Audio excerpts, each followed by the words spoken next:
Hey guys, it's Nicholas McGurr. So, to kind of help us get through some of this quarantining, self isolating, all of this COVID 19, where we're all spending some time alone and listening more to our favorite podcasts, I'm going to be posting chapter by chapter of my first novelette called The Life Tree. I'm planning on doing one of these a day, so I hope you enjoy this, and all of my novelettes are available on Amazon.com, but to kind of help us get through this, I'm going to post The Life Tree chapter by chapter, day by day. So stay tuned, make sure you subscribe, and I will talk to you guys soon. I'm looking forward to more episodes about the gadgets that I use on my ghost tours. So if you're looking forward to those too, go ahead and drop me a message, and I'll talk to you guys soon. I hope you enjoy.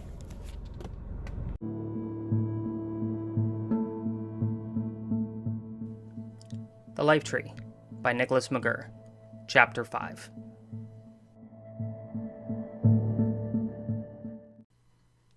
I do everything I can think of to move my arms, only they are deadlocked into position.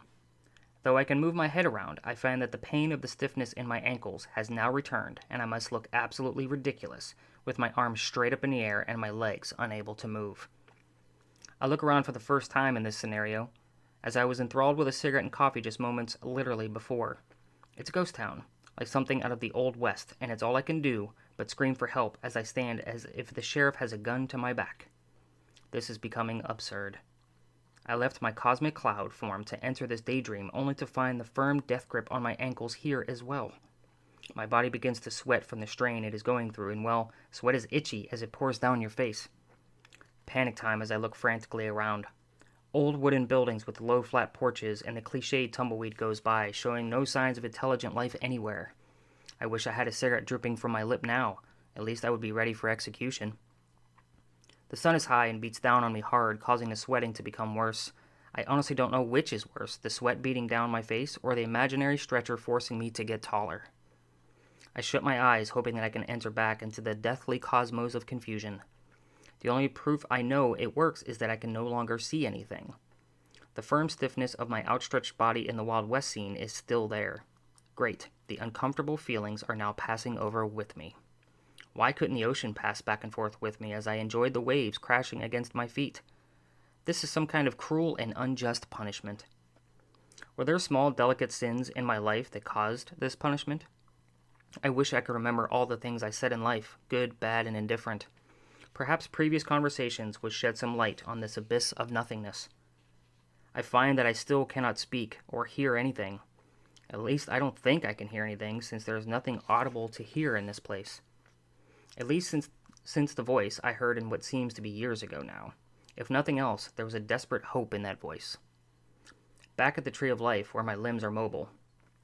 The breeze is strong, causing noise to whistle through the tree, making the leaves rustle against each other, bringing back memories of peace from childhood. The breeze is strong, as I said, and the goosebumps on my arms raise the hairs to move with the wind. Only this was no simple chill running through my body. I could feel energy being pulled from me as the wind enveloped me. This force caused me to go cross-eyed for a moment and ended with a sensation of needing to pass out. I collapsed to the ground at the base of the tree, slamming my palms into the soft earth. The wind comes again, pulling energy from me, and lands me completely on the ground. I wish I could express this feeling of energy, but my insides feel as though they were being pulled on and snapping back into place like a taut rubber band. A cartoon character catastrophe, if I were ever to feel like one. I longed for that cup of coffee to warm these bones and the jacket from the bistro lunch table to block the winds. I'm unable to move as my body is drained from the nature around me. I'm a brick in the dirt at this point. Emotionless, weary, and dead.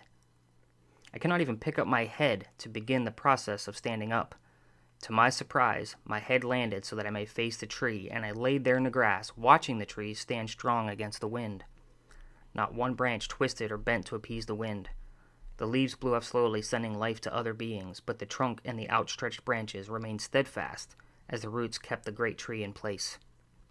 Opposites we were, the tree and I.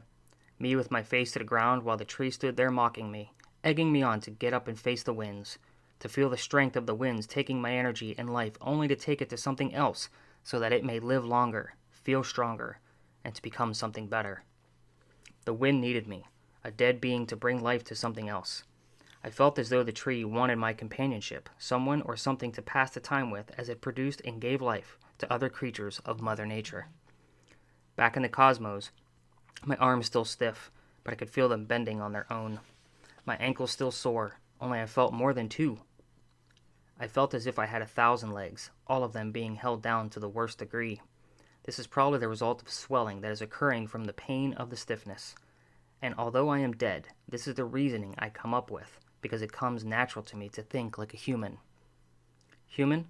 What about me exactly is human, when I am in a cosmic state such as this? I feel the stiffness, a human sense. I feel my arm muscles tensing up and shaking for holding them, another human sense. Yet I have no other senses such as sight, taste, or hearing, unless I escape into my own mind. What exactly is happening here?